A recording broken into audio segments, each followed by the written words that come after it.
नमस्कार, स्वागत है आपका न्यूज़ लॉन्चर पर। मैं हूं नीलू व्यास। आज राहुल गांधी को सुल्तानपुर पहुंचना था, जो उनका मानहानि का जो एक केस चल रहा था, जिसमें उन्होंने अमित शाह को, गृह मंत्री को, एक समय में मर्डर अक्यूज कहा था एक चुनावी रैली में।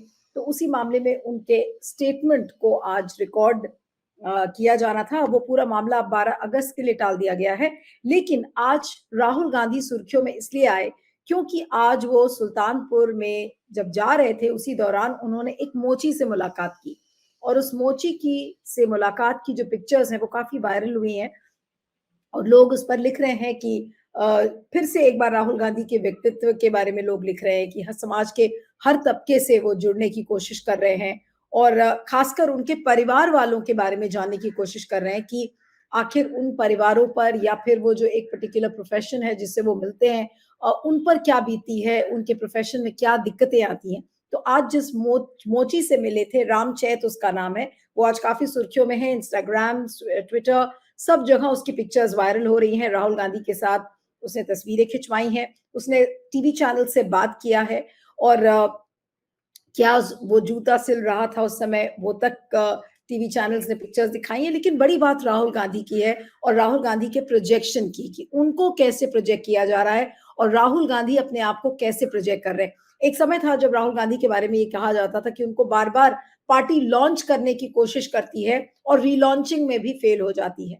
तो अब राहुल गांधी जिस पड़ाव पर आ गए हैं और जिस तरीके की वो इमेज प्रोजेक्शन कर रहे हैं, आपको याद होगा पिछले साल वो कुलियों से मिले थे, किसानों से मिले थे। उसके बाद अभी जब अमेठी में जब वो आए थे, तो एक बार्बर से मिले थे, नाई से, जहाँ पे उन्होंने बाल भी कटवाया। तो और अगर अब आपने थोड़ा-सा बदलाव अगर देखा हो, तो राहुल गांधी कहीं भी जाते हैं, तो वहाँ से लौटने लगते हैं जब, तब गाड़ी में बैठकर एक छोटा-सा वीडियो, भले ही वो द 1 या 1.5 मिनट का वीडियो हो, वो वीडियो करके ज़रूर कुछ ना कुछ बोलते हैं। तो जिस तरीके से राहुल गांधी का इस समय प्रोजेक्शन हो रहा है, उस प्रोजेक्शन से क्या बीजेपी की जो ट्रोल आर्मी है वो अब थक गई है, पक गई है, उसके पास कुछ नया नहीं है। और जबकि राहुल गांधी के लिए अब सब कुछ नया करने की कोशिश कर रही है, जो जो उनको उनके इमेज प्रोजेक्शन को इस समय देख रही है। और क्या इन तस्वीरों से मोदी जी हताश और निराश होंगे? आज इसी पर हम चर्चा करेंगे। हमारे साथ ओंकारेश्वर पांडे जी हैं, जो कि वरिष्ठ पत्रकार हैं, पॉलिटिकल कमेंटेटर हैं, थॉट लीडर हैं। ओंकारेश्वर जी, आपका बहुत-बहुत स्वागत है। Thank you so much for joining. और आज राहुल गांधी की जो तस्वीरें और सुल्तानपुर में जो वायरल हो रही हैं, जिसमें कि वो एक कॉबलर को मिले थे, उस मोची रामचंद्र जिससे वो मिले, आज वो सुर्खियों में आया। मोचियों की क्या दिक्कतें हैं, वो सुर्खियों में आई। लेकिन इसको कैसे देखेंगे? एक तरफ वो जो कि जिस समाज के तबके से वो मिल रहे हैं, और दूसरी तरफ राहुल गांधी की इमेज है। इन दोनों चीजों को कैसे जक्सटापोज करके आप देखते हैं सर? शुरू-शुरू में जब राजीव जी, जी, बोलिए। करते थे, मिलने जाते थे लोगों से और कभी भीड़ में, कभी किसी और के पास, कभी किसी के ऑटो में बैठ के, कभी वो, तो ऐसा लगता था कि वो उसी तरह का स्टंट करना चाहते हैं, जैसा कभी मोदी जी किया करते थे। और इससे पहले कुछ नेता हमने देखा है कि पास्ट में, नेहरू को तो हम लोगों ने देखा नहीं, लेकिन ये देखा जाता था कि वो भी लोगों से मिलते थे। ये तस्वीरें आई और हमने देखा था। इंदिरा गांधी को भी थोड़ा बहुत शौक था कि वो कहीं सभाओं में गई तो थोड़ा-सा आगे बढ़ के हाथ मिला लिया और वो किया। राजीव गांधी को भी हम लोगों ने देखा है।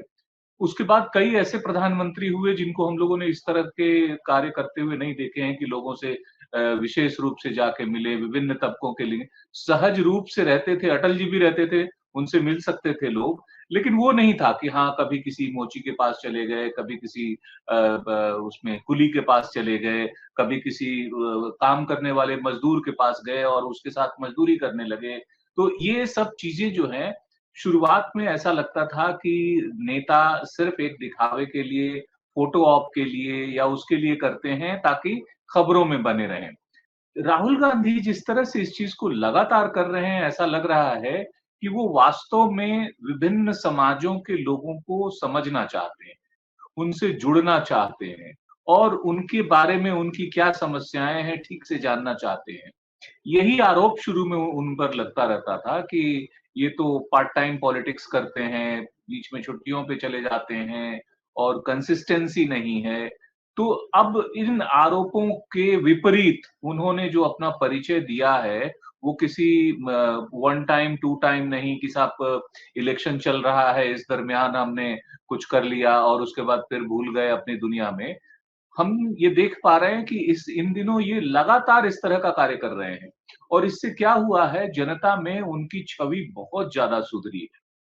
जो पहले उनको एक खास जो पॉलिटिकल पार्टी और एक खास वर्ग जो है, उनको एक क्रिएट कर रहा था कि पप्पू हैं, फलाँ है, ठिकाना है।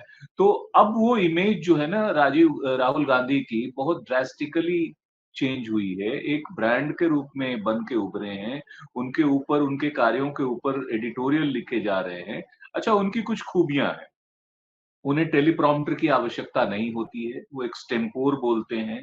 वो मुद्दे उठा रहे हैं जो जनता से जुड़े हुए मुद्दे हैं, जिस पर जनता परेशान है और वो हिम्मत के साथ मुद्दे उठा रहे हैं। अभी पिछले दिनों संसद में जब राष्ट्रपति के अभिभाषण पे चर्चा हुई, तो आपको याद होगा कि कितना दमदार भाषण उन्होंने दिया था। और हालात ये कर दिए कि 2 बार स्वयं प्रधानमंत्री उठे उनको रोकने के लिए, 3-4 बार गृह मंत्री अमित शाह जी को उठना पड़ा और और सदन से, पीठ से जो है अपने लिए प्रोटेक्शन माँगनी पड़ी कि भई स्पीकर हमको प्रोटेक्शन दें। राजनाथ सिंह उठे, शिवराज सिंह चौहान उठे और विपक्ष के कई नेता जो है उनको रोकने के लिए लगातार रूल बुक देखते रहे कि किस रूल से इनको टोका जाए और रोका जाए। और उन्होंने न सिर्फ गंभीर मुद्दों को उठाया, विवश कर दिया कि उस पे सवाल का जवाब दें। जैसे अग्निवीर का मुद्दा उठाया तो उसमें उनको राजनाथ सिंह को उठना पड़ा। फार्मर्स का मुद्दा उठाया, शिवराज सिंह चौहान को उठना पड़ा। ऐसे अनेक वो मुद्दे लगातार उठा रहे थे और बाद में ठीक है कि प्रधानमंत्री का अपना स्टाइल है, उन्होंने उन मुद्दों को दरकिनार किया। आप गौर कीजिएगा कि जो राहुल गांधी ने मुद्दे उठाए थे राष्ट्रपति के अभिभाषण के दौरान अपने स्पीच में, उन उन बेसिक मुद्दों को दरकिनार करके उन्होंने फिर से उनको एक तरह से मॉक करने की कोशिश की कि बालक बुद्धि लोग या शोले का डायलॉग सुनाना। तो देश देख रहा है, जनता देख रही है और वो कंपैरिजन करती है। दूसरी तरफ विपरीत ये देखिए कि राहुल गांधी ने भी व्यंग की बातों का व्यंग के तरीके से जवाब देना सीख लिया है। आप याद करिए जब उन्होंने कहा कि साहब नॉन बायोलॉजिकल प्राइम मिनिस्टर, जब स्पीकर ने कहा कि आपको प्रधानमंत्री का सम्मान करना चाहिए, तो उन्होंने कहा कि मैं सम्मान कर रहा हूँ, पूरा सम्मान करता हूँ, लेकिन ये बात उन्होंने स्वयं कही है। तो एकदम से मुंह पे सामने हिम्मत के साथ कह देना, फिर वो हिंदुत्व के बेसिक कोर पे उन्होंने चोट किया कि साहब वो हिंदू नहीं है, ये पार्टी हिंदू नहीं है। इस तरह से जो बात करके उन्होंने इसको बनाया, तो मुझे लगता है कि उनका जो सपोर्टर वर्ग है, जो दलित, पिछड़ा और जो इस तरह के विचारों वाला रखने वाला वर्ग है, वो उनसे बहुत उत्साहित हो रहा है और वो एक काफ़ी जो है अपने लिए आकर्षण बटोर रहे हैं। मैंने उद्धव ठाकरे को या उनका जो सामना है, दोपहर का सामना जो मुंबई से निकलता है, शिवसेना का एक पत्र से, एक तरह से मुखपत्र माना जाता है। अब उसने एक गंभीर एडिटोरियल लिखा, उसने क्या लिखा कि भारतीय लोकतंत्र, संविधान और लोकसभा तीनों के चौकीदार के रूप में खड़े हुए हैं राहुल गांधी। और यही इसी तरह के तमाम चीजें जो है वो हम देख पा रहे हैं कि नेशनल मीडिया हो, इंटरनेशनल मीडिया हो, वो रिएक्ट कर रहा है और उनके बारे में लिख रहा है।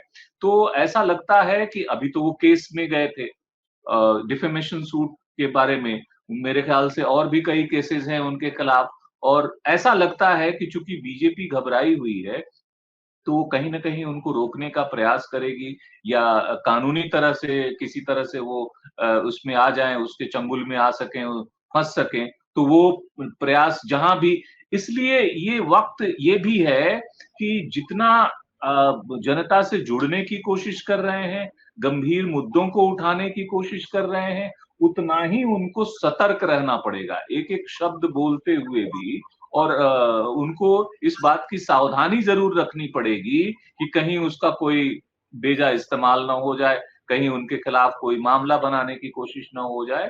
मुझे ऐसा लगता है कि राहुल गांधी लगातार परिपक्व होते हुए आज एक पैरेलल लीडर के रूप में खड़े हुए हैं और पिछले दिनों हमने वो एक एक एक एजेंसी की सर्वे भी देखी कि उत्तर प्रदेश की जहाँ चर्चा हो रही थी, तो उत्तर प्रदेश में लोकप्रियता के रैंकिंग में वो प्रधानमंत्री से आगे निकल रहे हैं। तो ये चीजें हो रही हैं। तो मुझे अब लगता, अच्छा, विपक्ष को, पूरे विपक्ष को ये विश्वास हो चला है कि राहुल गांधी एक नेता के तौर पर उनको ठीक से लीड कर रहे हैं। किसी ने भी उनके नेतृत्व को के ऊपर सवाल नहीं खड़ा किया, चुनौती नहीं दिया, जबकि विपक्ष में एक से एक दिग्गज लोग भी भरे पड़े हैं। तो सबको ये भरोसा हो पड़ा है, और खास तौर से ये भरोसा इस कारण हुआ है जो उन्होंने हिम्मत दिखाई, जो उन्होंने जिस तरह से बेबाकी के साथ, जिस तरह से साहस के साथ चीजों को उठाया है, सबसे बड़ी बात यही कही है।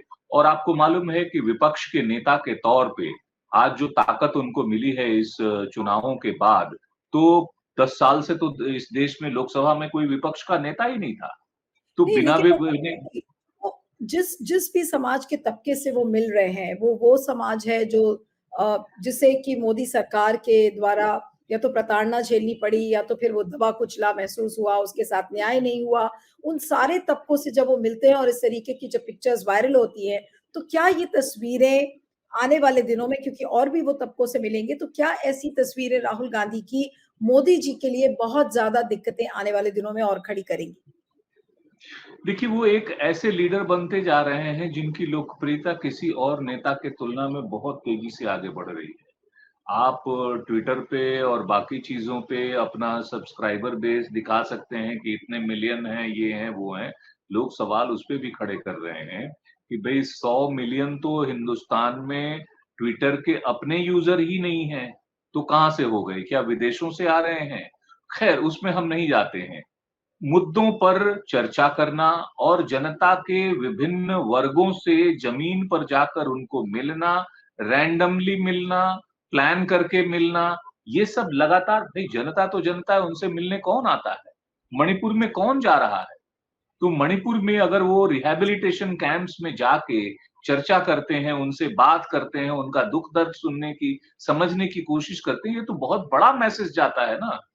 पूरे पूर्वोत्तर में, पूरे देश में मैसेज जा रहा है ना। तो उन्होंने कहीं नहीं छोड़ा है, जहां भी कोई घटना हो रही है, वहां वो पहुंच रहे हैं, और वहां पहुंच के लोगों का दुख दर्द जानने, समझने और उनके साथ खड़ा हो रहे हैं, उनके साथ खड़े हो रहे हैं, ये बड़ी बात है। तो समाज का एक तबका ये समझने लगा कि अब हमारा भी कोई नेता है, हमारी भी सुनवाई करने वाला कोई है। क्योंकि दिक्कत क्या हो रही है, यह सरकार फैसले तो कर रही है अपने तरीके से, और वो सोचती है कि लोग उसको सपोर्ट करें। आपने देखा कि राम मंदिर के निर्माण के बाद अयोध्या से लेके जितने भी धार्मिक स्थल जुड़े हुए हैं, उत्तरांचल के भी धार्मिक स्थल, महाराष्ट्र के भी धार्मिक स्थल, वहां पर बीजेपी का सफाया हो गया। क्योंकि सिर्फ हिंदुत्व और धर्म की बातें करने से नहीं होगा, जनता के दुख दर्द को समझना पड़ेगा। और एक बड़ी महत्वपूर्ण बात है कि पहली दफा कोई सरकार विपक्ष के नेता के जो वो है, गारंटी पत्र है या जो घोषणा पत्र है, उसको अपने बजट में शामिल कर रही है।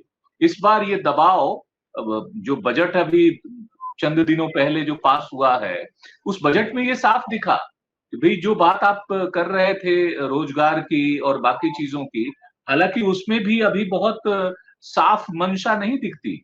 जिस तरीके से वो एलोकेशन हुआ है, उससे रोजगार की समस्या दूर नहीं होगी।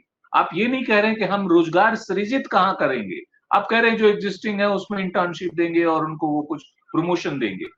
तो कुछ प्रमोशन के लिए ये बड़ी कंपनियां अपने ऊपर नए रोजगार का बोझ नहीं ले सकती हैं। रोजगार के अवसर आपको सृजित करने पड़ेंगे, सरकारी सेक्टर में भी, प्राइवेट सेक्टर में भी। तो ये दबाव राहुल गांधी के उस अपने जो चुनावी घोषणा पत्र के कारण आया है कि हम इनको इतना पैसा देंगे और ये करेंगे, वरना इसके पहले ये सोच नहीं थी। तो आप देख सकते हैं कि मुद्दों को उठाने की गंभीरता हो, साहस की बात हो कि किस बात को साहस के साथ रखना है, समाज के विभिन्न तबकों के साथ उनको जोड़ना। ये जो न्याय यात्रा इनकी शुरू हुई, भारत जोड़ो न्याय यात्रा चली 2 बार, उसमें उन्होंने विभिन्न समाजों के लोगों को जोड़ने का काम किया, और इसलिए लोग उनसे ज्यादा एफिलिएशन महसूस कर रहे हैं। समूचे इंडिया अलायंस को देश भर में जो धीरे-धीरे एक वो बल मिल रहा है, उसके पीछे राहुल गांधी का भी बहुत महत्वपूर्ण योगदान है। अखिलेश यादव जैसे नेताओं का महत्वपूर्ण योगदान है। उद्धव ठाकरे जैसे और शरद पवार जैसे नेताओं का महत्वपूर्ण योगदान है। तो अब ये जो है वो आगे लगातार बढ़ता हुआ दिखाई दे रहा है। This has become unstoppable now. Rahul Gandhi has become unstoppable. बिल्कुल, आपने सही शब्द इस्तेमाल किया।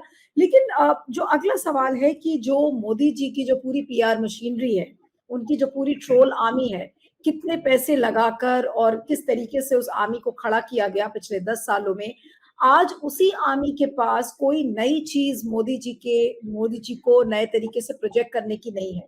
भले ही जनादेश उनको ना मिला हो, लेकिन है तो प्रधानमंत्री। तो क्या अब जो बीजेपी की पीआर मशीनरी है, उसके आइडियाज खत्म हो गए हैं कि अब प्रधानमंत्री को कैसे प्रोजेक्ट किया जाए? अगर राहुल गांधी अनस्टॉपेबल है, तो क्या मोदी अब एक स्टॉपेबल ब्रांड हो गए हैं कि जिनका की कोई इजाफा नहीं होना है और कुछ मल्टीप्लिकेशन उस ब्रांड में नहीं होनी है? क्या आज इस निष्कर्ष पर हम पहुंच सकते हैं? देखिए, बीजेपी की समस्या है और प्रधानमंत्री नरेंद्र मोदी की समस्या है कि उनको उनके ही लोग ज़्यादा नुकसान पहुँचा रहे हैं। वो जिन चीज़ों पे भरोसा कर रहे हैं कि भई व्हाट्सएप यूनिवर्सिटी क्रिएट करके जिन लोगों ने भी ये आइडिया दिया होगा कि उससे उसको सपोर्ट किया जाएगा, अगर आप उसमें मोर देन 50% 60% या उससे भी ज़्यादा, मैं तो कह रहा हूँ कि 80% से ज़्यादा जो मटेरियल उसमें आते हैं, वो मिस इन्फॉर्मेशन पे आधारित है। तो मिस इन्फॉर्मेशन और डिसइन्फॉर्मेशन को डिबंक करने के लिए आज देश ही नहीं पूरी दुनिया में जो है तमाम एजेंसियां खड़ी हुई हैं। आप जो है कुछ यूट्यूबर्स की बात मत करिए। आज हर व्यक्ति ये सीख चुका है कि मेरे पास जो फॉरवर्ड आया है, मेरे पास जो मैटर आया है, एक बार मैं इसको गूगल पे फैक्ट चेक जरूर करूंगा। और जैसे ही वो फैक्ट चेक करता है उसको अदर स्टोरी नजर आती है। तो ये हर रोज हो रहा है। युवा इसके प्रति जागरूक हो गए हैं। इसका क्या करेंगे आप? तो आप मिस इन्फॉर्मेशन, डिसइन्फॉर्मेशन के आधार पे नहीं चल सकते। तो जो लोग इस तरह का जो एजेंसियां उनका सपोर्ट करने के नाम पे उनको और गलत चीजें परोस रही हैं, इससे पार्टी का नुकसान हो रहा है। इससे आरएसएस का नुकसान हो रहा है। इससे हिंदुत्व का नुकसान हो रहा है। और पार्टी और सरकार अपने कोर मुद्दों को उतने ढंग से प्रचारित नहीं कर पा रही। पिछले दिनों चुनाव से पहले सरकार ने और प्रधानमंत्री नरेंद्र मोदी ने जब उनको लगा कि उनके जो सांसद हैं, जनप्रतिनिधि हैं, वो अपनी बात भी नहीं ले जा पा रहे हैं, तो उन्होंने ब्यूरोक्रेट्स का आह्वान किया कि भई नौकरशाह भी जाएँ, विभिन्न जिलों में जाएँ और सरकार की योजना बताएँ, और वो भी नहीं बता पा रहे हैं।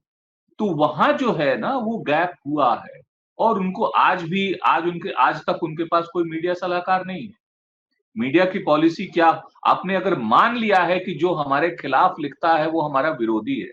देखिए जो खिलाफ लिखने वाला होता है ना, वह भी आपका समर्थक होता है या हो सकता है। क्यों? क्योंकि अगर उसने आपकी निगाह डाल दी, डलवा दी कि देखिए ये गलत हो रहा है, तो आप वक़्त पे सुधार लेंगे। लेकिन अगर आपने उस कर्टेन को ब्लाइंड कर दिया है, तो आपको पता ही नहीं चलेगा कि उसके पीछे क्या हो रहा है। तो आज ये जो ब्लाइंडनेस आया है a large section of the media में, ये प्रधानमंत्री का सहयोग नहीं कर रहा है। उनका एक तरह से नुकसान कर रहा है। उनके लोग उनको सच्चाई नहीं बता पा रहे हैं और नेशनल मीडिया सच्चाई नहीं बता पा रहा है।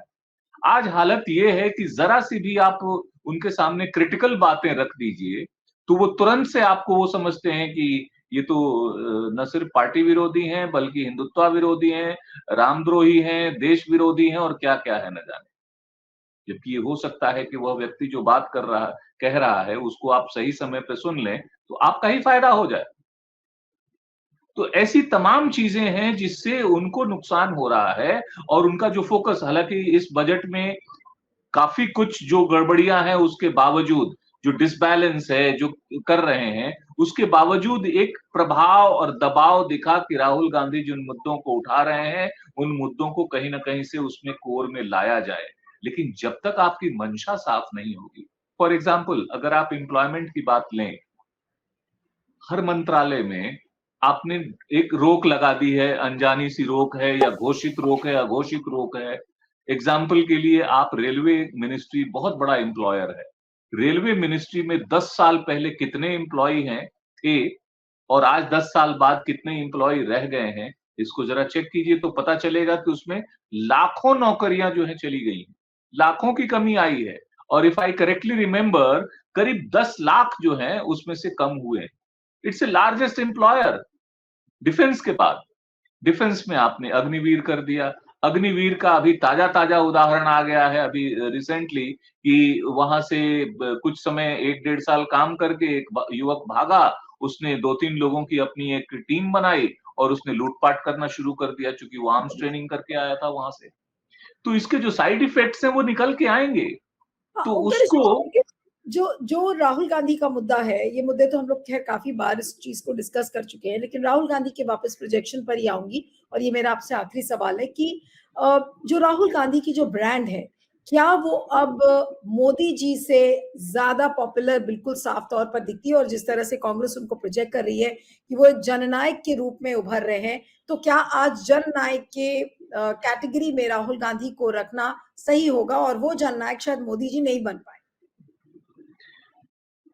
मोदी जी जननायक बन चुके थे, लेकिन अब वो पोजीशन खो रहे हैं। अब राहुल गांधी जननायक बन रहे हैं वापस, और ये किसी मीडिया के भरोसे नहीं बन रहे हैं। वो अपने काम की वजह से, अपने हिम्मत की वजह से, अपने साहस की वजह से, अपने मेहनत की वजह से बन रहे हैं। जहां उनके अंदर भी कमियां हैं, वो ये है कि अभी भी पार्टी संगठन को ठीक से पूरी तरह से खड़ा करना, उसको डिसेंट्रलाइज करना, उसमें अभी मुझे लगता है कि थोड़ा काम करना बाकी है। जो डिफरेंट विंग्स हैं, जो जिस तरह से आपको कुछ चीजें आपको अपने प्रतिद्वंदी पार्टियों से भी सीखनी पड़ती। आप भाजपा का मुकाबला करना चाहते हैं तो भाजपा के लेवल का ऑर्गेनाइजेशनल स्किल भी डेवलप करना पड़ेगा। आपको देखना पड़ेगा कि उनके कौन-कौन से विंग कैसे-कैसे काम कर रहे हैं, क्या-क्या तैयारी करते हैं, उनका खास तौर से मीडिया, जो अब तो खैर सोशल मीडिया में और बाकी चीजों में वो मार खाने लगे हैं, लेकिन एक समय तक पब्लिसिटी को भी उन्होंने बड़ा अपना वो बनाया, और उसके उसके कारण शुरुआती दौर में 2 टर्म में उनको बहुत बड़ा लाभ मिला। तो जब आपके पास कोई फेक नैरेटिव नहीं है, जब जनता से जुड़े हुए मुद्दे उठा रहे हैं, तो आपको उसी नैरेटिव पर चलते हुए अपने ऑर्गेनाइजेशन को दुरुस्त करना पड़ेगा। जननायक के रूप में तो वो उभर ही रहे हैं, अल्टरनेट कहां है? इस देश में उनके लेवल का अब कोई नेता खड़ा हुआ नहीं दिखाई दे रहा है, जो उनकी तरह हिम्मत के साथ, साहस के साथ हाउस से लेके हर जगह ये बात कह सके। अभी किसी नेता में वो बात नहीं दिखाई दे रही। लोकप्रिय हैं, कई नेता क्षेत्रीय स्तर पर लोकप्रिय हैं, जैसे अखिलेश यादव उत्तर प्रदेश में बहुत लोकप्रिय हैं। लेकिन अखिलेश यादव भी उस हिम्मत के साथ, उस साहस के साथ जो राहुल गांधी कर रहे हैं और पैन इंडिया जिस तरह से कर रहे हैं, वो नहीं कर पा रहे हैं। कोई और नेता, उद्धव ठाकरे या चाहे ममता बनर्जी हो, कोई भी हो, वो अपने-अपने क्षेत्रों में सीमित हैं। और ये अकेला नेता है जो देश भर में जा रहा है और अपने आप को लगातार निखार रहा है, सुधार रहा है, बिल्डअप कर रहा है।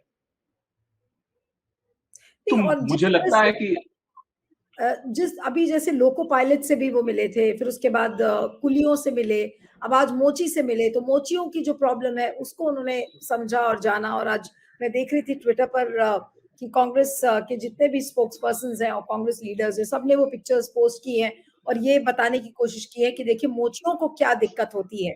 तो फिर ये जो अलग नहीं, वहां अलग जाने से पहले पार्लियामेंट में ही उन्होंने किसानों के प्रतिनिधियों को बुला के मुलाकात की थी। बिल्कुल बिल्कुल। उन किसानों से जिनको शंभू बॉर्डर पे, सिंधु बॉर्डर पे रोक के रखा गया है। हम्म, भाई ठीक है, शिवराज सिंह चौहान को डिप्यूट किया जाता है या किसी अन्य नेता को, पहले नरेंद्र सिंह तोमर थे, उनको डिप्यूट किया जाता था। प्रधानमंत्री क्यों नहीं मिल लेते एक बार? उन हम्म, सभी नेताओं को कहते कि भई आप आइए, हम मिलेंगे, हम बात करेंगे आपसे। वही बात मणिपुर की है।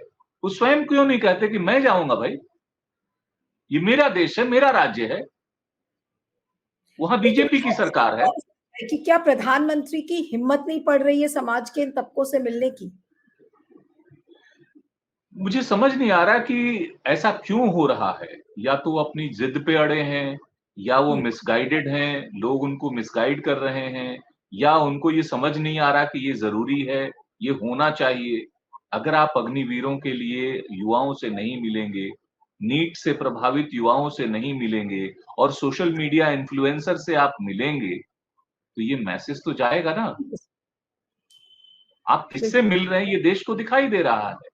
आज जो आस्था आप में रही है, 2014 में जो उभरी थी, लोग एक उम्मीद की तरह देखते थे कि भई मोदी जी आए हैं तो अब बहुत कुछ सुधरेगा, अच्छे दिन आएँगे।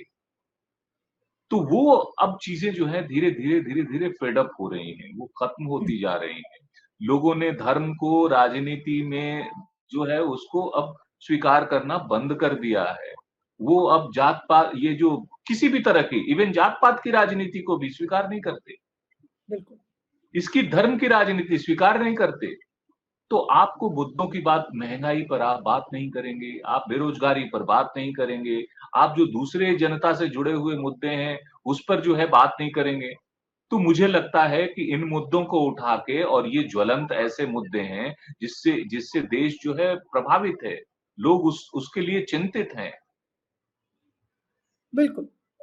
चलिए तो देखना होगा कि अब राहुल गांधी और किन-किन लोगों से मिलते हैं, लेकिन जब भी इस तरीके की तस्वीरें वायरल होंगी, तो ज़ाहिर-सी बात है कि बीजेपी की ट्रोल आर्मी, बीजेपी की पीआर मशीनरी इन तस्वीरों को देखकर विचलित ज़रूर होगी। लेकिन ऐसी तस्वीरें इस बात को और भी पुख्ता करती हैं कि जो ब्रांड मोदी है, उसकी चमक धीरे-धीरे अब कम होती जा रही है और राहुल गांधी एक बड़े नेता के रूप में उभरते जा रहे हैं। आपका बहुत-बहुत शुक्रिया sir, thank you so much for joining ओनका Nisha ji. Thank you. Thank you.